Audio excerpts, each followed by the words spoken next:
Well, welcome, family. I know as we end this 2025 year and enter into 2026, I truly believe God has something to say to you that will truly transform what it means to enter into 2026 with all of the promises that we talked about at Advent, the hope, the love, the joy, the peace, and the presence of Christ. Those aren't just for Christmas. That is meant to go into each day and each step of the way. Now, for those who don't know me, my name is Lee Brown. I'm the lead pastor for this growing gathering of Jesus followers, and my purpose is to equip you to become more like Jesus. So one of the ways I do that is by encouraging you to take your next step. I would encourage you to go to the website, altitude.church, download the Next Steps booklet, and read through it. It'll take maybe an hour, maybe two this week. And then as you discover your God-given gifts and talents, your personality and your passion, come next week and write on one of these little connect cards what your next step is.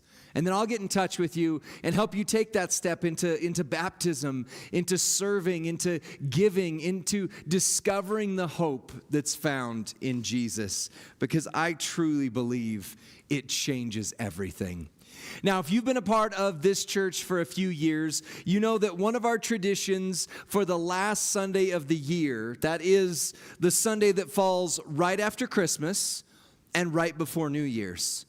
You know, those days change every year, right? But the Sunday stays the same. And one of the things about that Sunday that stays the same is usually we're a little more casual.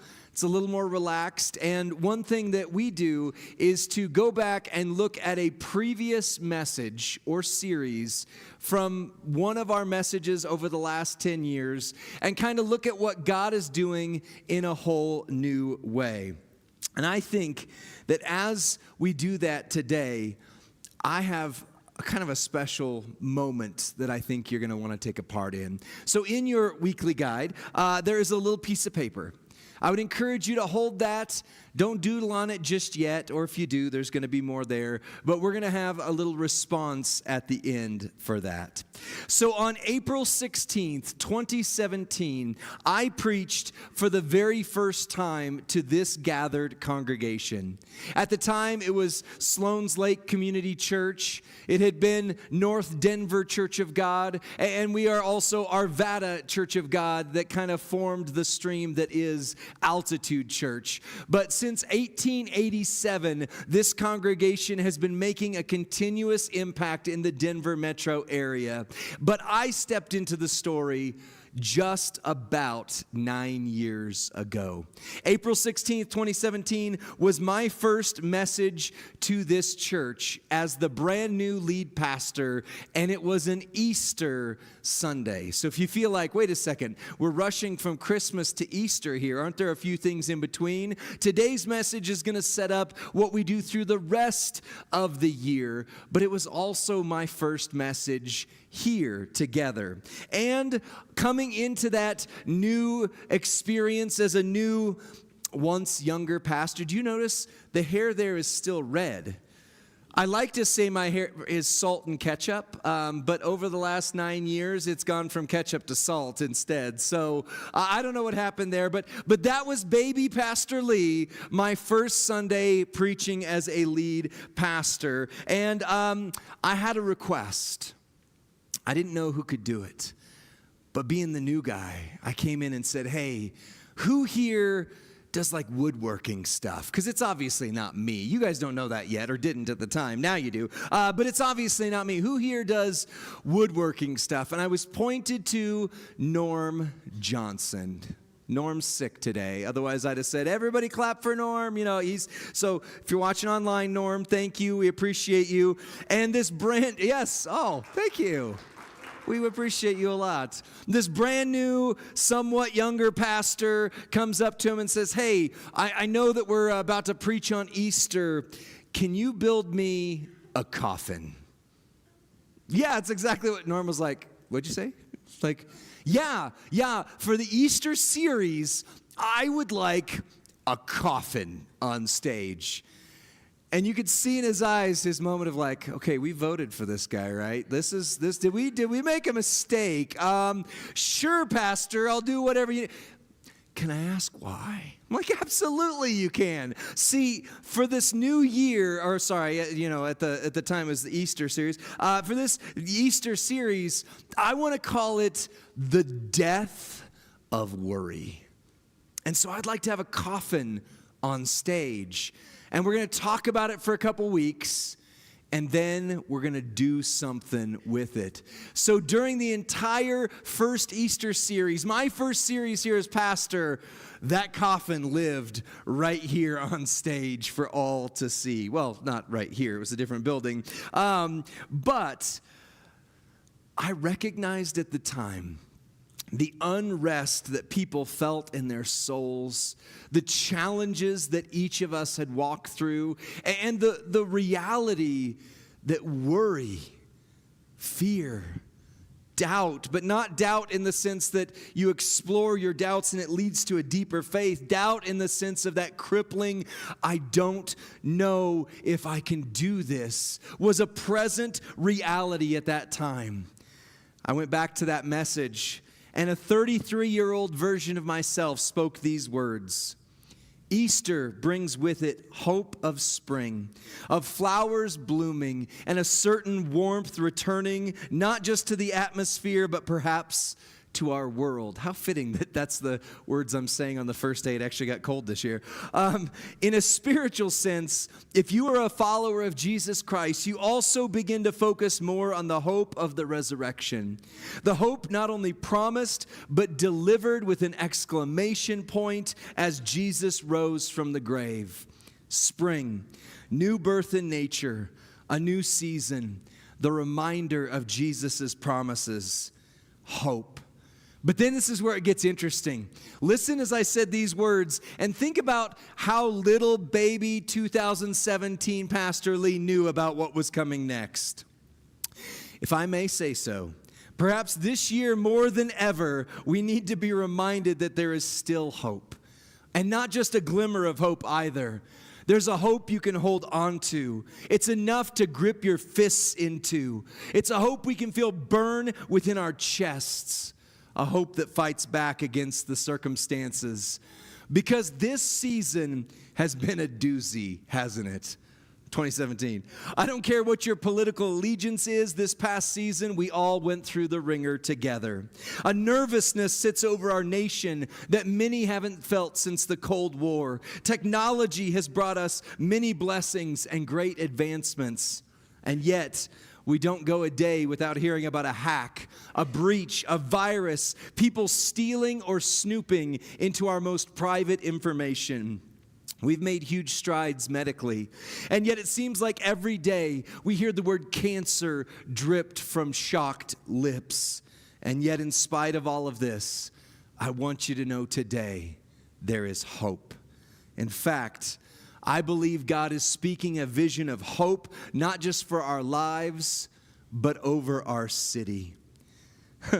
Have you ever wanted to go back in the past and tell a younger version of yourself to prepare for what is to come, but you realize that that person just wouldn't even understand what you're talking about because they haven't lived what you've lived, and there's no way they could actually comprehend. Even if they got the idea of what you're saying, they wouldn't, as I said in that 2017 sermon, feel it in their chests because they haven't lived it. Well, 2017, Lee said, boy, 2017 was a doozy, wasn't it? Talk about technology creating issues. That version of me hadn't even seen the rise of AI. I saw a video the other day explaining how because of AI, all of the prices of our groceries were going to go up. And I was like, how is me asking ChatGPT to create a picture of me riding into battle against the orcs of Mordor, riding a giraffe, directly proportional to my groceries this week? I don't get that, but that's what they're saying.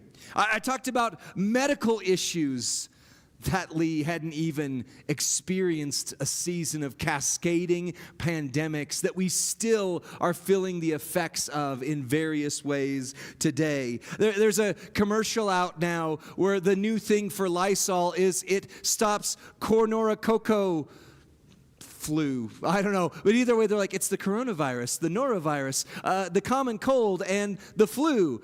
I'm like, oh, great. So now we've seen these diseases get so cuddly with one another, we're just giving them pet names like Brangelina or whatever the newest hot couple is in society. Conorococco flu. Great. Awesome. That's what I want to name my viruses nowadays. Even if I could have told myself what was coming politically, in the health of the world, in technology, I couldn't have understood it because I didn't go through it. But there is one thing that younger version of me on my first day, my first Sunday in the pulpit as your pastor, absolutely got right. I said I believed that God was speaking a vision of hope over not just our lives, but over this city. And I feel that brewing now as much as I did then. That God is still up to something in the midst of our lives and in our city as we go from being disciples of Jesus to leaving an impact on others around us. And I didn't realize that Sunday was the first time I introduced the phrase, hope lives here. It's been on our walls for years now. And I didn't realize that was actually the focus of the first message that I ever gave. And one I still feel is more relevant today than it was then. Because as we enter 2026 together, I still believe, in fact, I would argue that God is up to something just as much now as he ever has been. And this gathered body of Jesus followers known as Altitude Church, people who have stuck together under a vision that goes all the way back to 1887 to see this metro area transformed by the hope that can only be found in Jesus, is still real and it's still relevant. Our city desperately needs the hope that is found in him. But if we're going to bring hope, we still have to work on laying to rest our worry. See, the reason I put that coffin up on the stage is because I wanted a visible reminder that what Jesus did on that cross 2,000 years ago not only saved you from your sins, not only reconciled you to God so that whenever you turn your face towards heaven, you know that God is not turned away. He's not angry with you. He looks down on you as your child, as his child, his beloved. But also, because of what Jesus did on that cross, worry gets to lay in the grave. But I did mention a few weeks later in that series how worry is often like a zombie. It crawls out of the grave and it tries to bite. It tries to grab onto us. And so it doesn't surprise me that years later, we're still working on putting worry back in the tomb. So as we did then, I want to invite you now to turn in your Bibles to Mark chapter 16. Mark chapter 16. If you don't have a Bible that you allow to go through you on a regular basis, I would encourage you to download the Bible app to your phone or your electronic device of choice, or right outside that bottom set of doors, there's a grouping of Bibles, physical copies that are a gift to you because someone else actually 2 weeks ago refurbished them. They bought them so that we could keep giving them away. So Mark chapter 16, starting in verse 1 says, when the Sabbath or Shabbat was over, Mary Magdalene, Mary the mother of James, and Salome brought spices so they could go and anoint the body of Jesus. Very early in the morning, on the first day of the week, they went to the tomb at sunrise, and they were saying to one another, who will roll away the stone from the entrance to the tomb for us? Pause there for a second. Notice these women. They are saying to each other, Who is going to roll away the stone? Now, the stone was such a massive thing that it took a guard of Roman soldiers to even begin to move it. And here these few women are like, yep, we're going to the tomb. We're getting in there. We're not sure how, but it's happening. Look at the faith that they start with here. And then look at the realization of that faith in verse 4. Looking up, they noticed that the stone, which was very large, in case you missed it the first time, had been rolled away. When they entered the tomb, they saw a young man dressed in white robes sitting on the right side, and they were alarmed. Pause again. Oftentimes we read the Bible, and we've gotten comfortable, or we just kind of whoop, whoop, whoop, whoop, real quick and just get through it, right? Just get done. And we don't actually think about what's happening. These women are going to the tomb where they're expecting a giant rock to have sealed in a dead body. They walk into the tomb, and there's a young man there going, "Hi! Yeah, I'd be alarmed too, okay? Let's make sure we get that straight." And he says, "Don't be alarmed." Well, thank you for saying that, zombie man. We appreciate this. You're looking for Jesus of Nazareth, who was crucified. He is risen. He is not here. See the place where they put him? And again, note that they're actually pointing out and saying, do you see there's no body here? Visual verification. But go. Tell his disciples, this is going to come in a big way in 2 weeks, and Peter, he's going ahead of you to Galilee. You will see him there just as he told you. And then verse 8. Look at this verse and think about it from your emotional core, from what you would actually experience if you were expecting to anoint a dead body and you stepped into a tomb and there's a kid sitting there in white clothes going, "Hi there, don't worry, he's gone." Think about that, not just here, but here. They went out and ran from the tomb because trembling and astonishment had taken over. But they said nothing to anyone. Why? Because they were afraid. Your Bible might have a little note right here. Something that says, basically in the earliest versions of the manuscript copies we have of the New Testament, that this book, known as the Gospel according to Mark, ends right here. Think about that. The last words in the earliest available copy of a gospel story written by someone who was right there and there with those who were, ends with the words, "And they said nothing to anyone because they were afraid." What a very human response. I think any one of us might have had that exact same reaction. They're going to anoint the body of Jesus.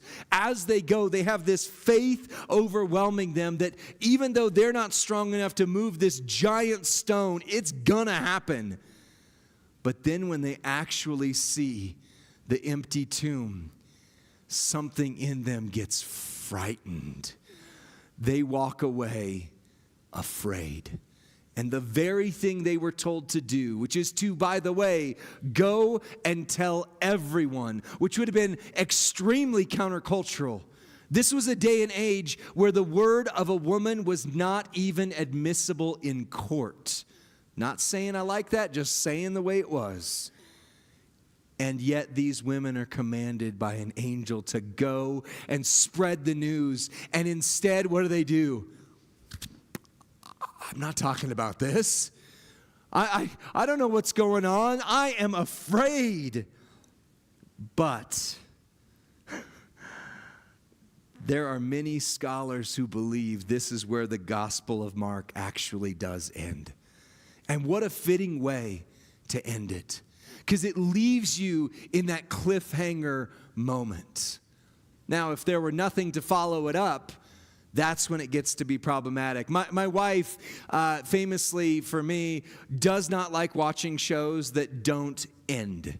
Like years ago, we were watching the show My Name is Earl, and it got canceled after season 4. They had these big plans, and it ends on this big reveal that's like not yet there. It's like, oh, and it's going to be to be continued. And the show's done. There's no answer to that question. She's like, I will never watch that show again because there's no resolution to it. That's the way the gospel, according to Mark, ended, with no resolution. Just letting you hang in this moment of what in the world is going on. But notice, when Jesus does show up, this is the exact feeling the disciples have. In Luke 24, 36 through 38, Jesus enters into this room where the disciples are trembling. They're afraid. They're hiding from the government because what they were doing is now illegal. Jesus was considered a revolutionary, an enemy of Rome, and now they are worried for their own lives. And when Jesus shows up, what does he say to them? Peace be with you. Why are you frightened? Right? Like, I know that Jesus is doing something there in that moment. He's not being cold. He's pointing something out that's already there. But just imagine sitting in one of those deep moments of, I don't know what's going on. And somebody just looks at you and goes, peace, brother. Why are you frightened? Do you have a minute? Let me explain. In 2017, I noted that the annual number lost by employers due to work and healthcare costs associated with stress was at the time over $300 billion a year. Now, I don't have new statistics for that, but just by a show of fingers, do you think that number has gone up or down since the, yes, yeah, everyone's, guy got a thumbs up too, but everyone's going up there. For many, worry is a constant companion. We worry we aren't enough. We worry it won't work out. We worry we're going to fail. We worry about rejection. We worry about what others are going to do. We worry about what we're going to do. We worry about our family. We worry about our friends. We worry we won't have enough. That is the setting that the moment of the tomb is giving us, where that gospel ends, just giving you that feeling of, oh, I'm entering into this.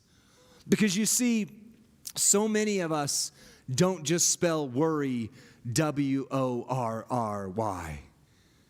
We spell worry C-A-N-C-E-R. C-O-L-L-E-G-E. F-A-I-L-E-D. We put that word before marriage, life goals, recovery from addiction, failed. I want to ask you today, how do you spell worry? You've got that piece of paper. It's in your weekly guide. There's pens in the back of the seat in front of you. I want to encourage you to start writing out the ways that you spell worry. Maybe it's got the name of a person attached to it. Maybe it's the name of an employer. Maybe it's your own name. Maybe it's the name of a disease and you're not even kidding around with that Coronora, Coco, whatever stuff. You're actually writing, this is really what's worrying me. I want you to write that down and then hold it for a minute. Because that's the feeling that these women and those disciples had at the resurrection. They held that worry, not knowing what was going to happen next. Many of us worry about don't spell worry with letters, but with numbers. Numbers that represent a number on a scale. Lack of numbers in a bank account. Growing numbers on bills. Maybe a number that represents a coming retirement, and yet another number that represents how unlikely that is to come about. Maybe it's the amount of sugar in your bloodstream. Maybe it's the number of days since you last saw that person. Whatever it is, that is the worry we hold. We walk towards that tomb expecting to see our worry and expecting to see God done.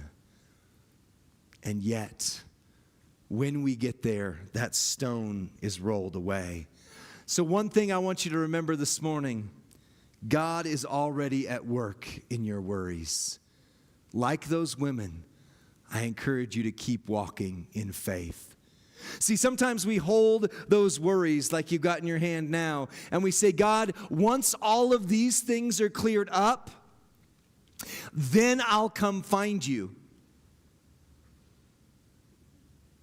When God's saying, see all those things that are building up? I'm coming to find you. Do you see the difference in those statements?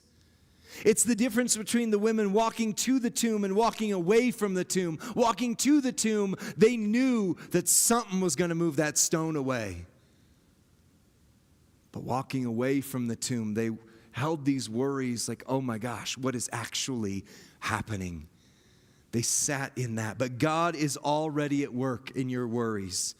Keep walking by faith. Almost a decade ago, Dr. Walter Cavere reported a survey on worry, where he analyzed a group of thousands upon thousands of people and all of the things that they were worried about. What he found in that study, which was statistically verified, was that around 92% of the things we worry about never come to pass. 92%. That's a passing grade on almost any test. And yet most of us, as we hold that worry in our hands, go, yeah, but I bet you I'm the 8%. Right? 100% of us, I bet, say I'm the 8%, not the 92%. But it's all back to that control we've talked about. Remember a few weeks ago we said control is at best an illusion and at least a gateway to all kinds of sin. The longer we hold on to the idea that we have to be in control, the harder it is to keep worry in that coffin. The harder it is to leave it behind. But if you look back over your life, I bet you would see situation after situation where you go, I don't know how God showed up in this. And I didn't think he was going to. But wow, look at what he did. Someone once said, worry is a worthless investment. It pays only in ruin.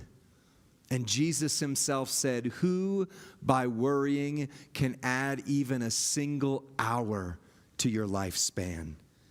Worry shortens our lifespan. It clogs our arteries. And study after study shows the powerful effect it has to break down our minds, our energy, our bodies, and our spirit.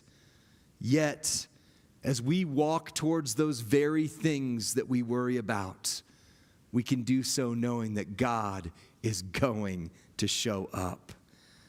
Because when those women got to the tomb, the message was, hey, that dead body you're looking for, he is not here, for he is risen, just as he told you. Well, Jesus told us a few things, one of which was, in this world, you will have troubles. But take heart, I have overcome the world. So number 2, worry went into the grave the moment Jesus rose from it. The first thing was, God is already at work in your worries. Keep walking by faith. Number 2, worry went into the grave the moment Jesus rose from it. See, we have this habit of worrying about defeated foes. Think about this. Maybe you've been in a fight before. Maybe you were picked on and, like the Christmas story where he finally hauls off and slugs the guy, and then he just starts, bam, bam, bam, and all of us are cheering like, oh, I wish that were me.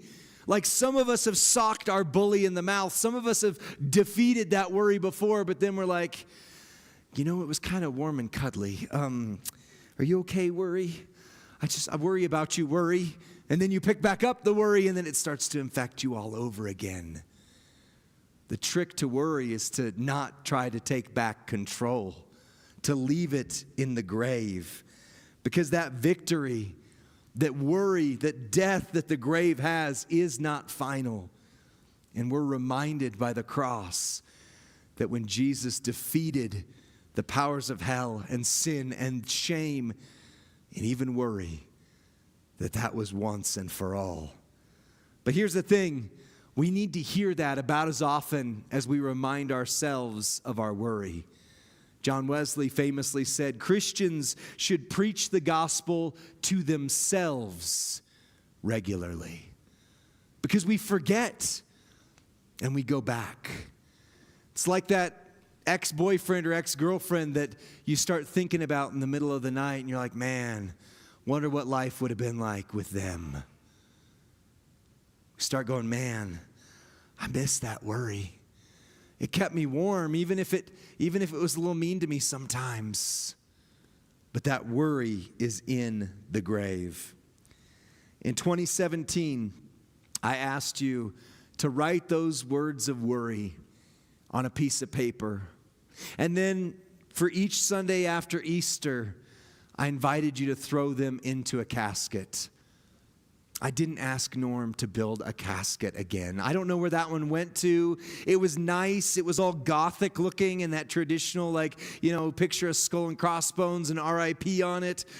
I don't have it up on stage. But what I do have, and what I want to invite you to do over these next couple weeks starting today, is to take those things that you've written down. And here in a few minutes, I'm going to invite you to go over to this cross that's now at the front of the stage. You'll see a nail and you'll see a little stubby hammer. Take that worry and nail it to the cross. But here's the challenge and here's the struggle. When we walk away from those things, you have to leave them there. Because so often what you want to do is sneak back in when nobody's looking and go pull that off and go, okay, oh man, I don't know how to live life without you, worry. But your challenge going into 2026 on this final Sunday is to literally nail those worries to the cross and leave them there. I'm not saying don't plan or don't prepare. Don't take wise actions. Don't be like, oh, I don't have to pay my bills. I nailed that to the cross. I'm saying leave the worry behind, right? But here's the thing. When you do that, it prepares you for what comes next. Starting next week, we're beginning a new sermon series called In My Redemption Arc. I won't lie. I was thinking about this series, didn't know what to do with it, and then my wife was working on a t-shirt concept, and she had In My Redemption Arc, and I went, ooh, that says something. See, there's this common thread throughout all of literature where you look at a story and you see the person who's flawed, who's broken, maybe even the villain, and you hope that they get a redemption arc. What would it look like if 2026 was our redemption arc? We're going to talk about some people who you might think were perfect, the disciples. Even we even have these words for them like apostles and things like, oh, nobody gets that title. Those guys are special. And in some ways, yes, they were. But we're going to take a look at their stories where things fell apart.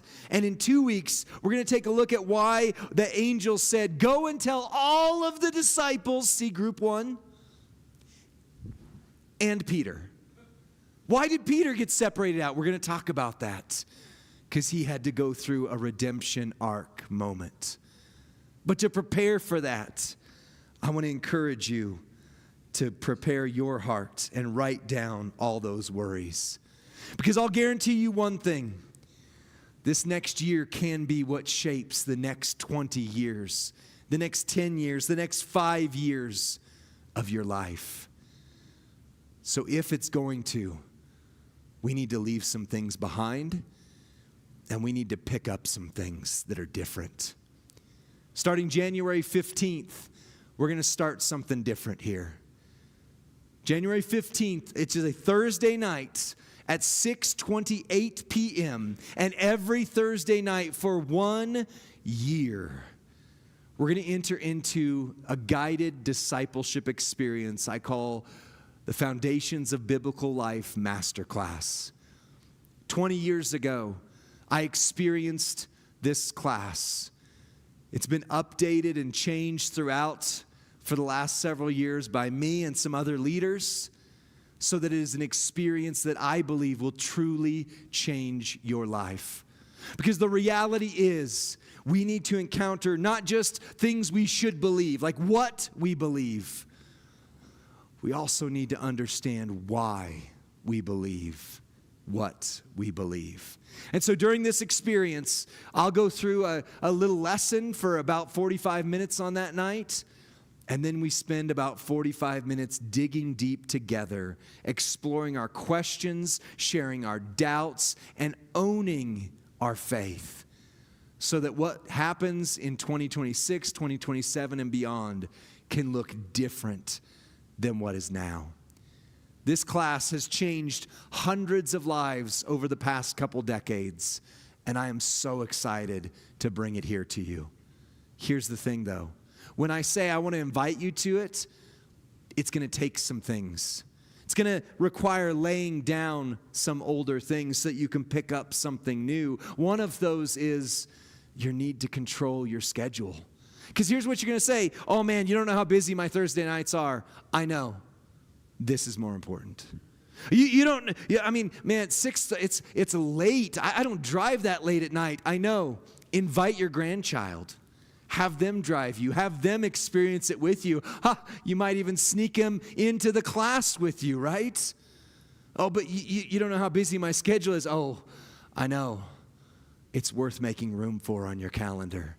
Because all the things we've done to get us here are not getting us where we want to go there, are they? And the one thing that's not getting us any farther is that worry. So here's what I want to invite you to do. If you haven't already, take out that piece of paper and write how you spell worry. And then I literally want you to nail it to the cross and leave it in 2025. So let me end with some words from Jesus as the band comes back up, sings the last couple songs, and prepares for this moment. Jesus said in Matthew 11:28 through 30, "Come to me, all you who are burdened, who are weary, and I will give you rest. Take my yoke upon you and learn from me, because I am lowly and humble in heart, and you will find rest for your souls. My yoke is easy, my burden is light." What would it look like to leave behind a burden of worries and step into 2026 with hope? Pray with me. Lord Jesus, God, we want to invite you into this new year. God, we say it every start of a new year. We're going to focus on what we are going to do. We're going to focus on all these defining words. We're going to focus on this. And then, oftentimes worry springs back up. And by January and a half, we haven't done what we said we were going to do. So God, let's start by removing the thing that's getting in our way. God, I believe that when Jesus died on that cross over 2,000 years ago, our worry and our sin and our shame were nailed there. So help us symbolically leave them there as we come into this new year. And God, as we go into 2026, let us leave worry in the grave where it belongs and walk forward with faith. going, I don't know how you're going to move that stone. I don't know how you're going to take care of that thing that feels so much bigger than me. But I trust that you are. Jesus, I'm excited to see what you're going to do in this new year. And it's in your name I pray. Amen. Family, I want to invite you to stand as you're able. And as you feel ready, come to this cross and nail your worries there and leave them behind as you go into this next year.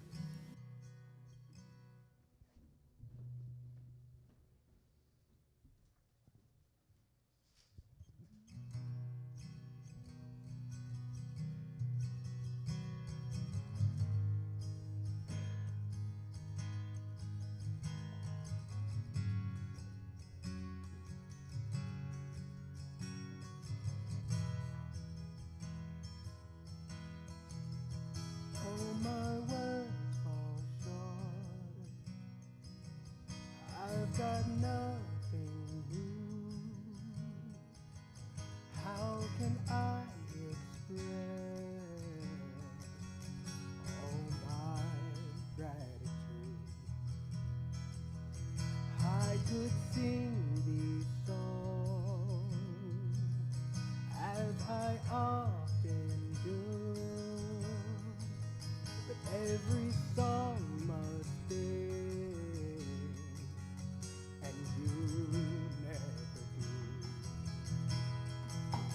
So I throw up my hands and praise you again and again. 'Cause all that I have is a hallelujah, hallelujah. And I know it's not much, but I've nothing else fit for the King. Except for a heart singing hallelujah, hallelujah.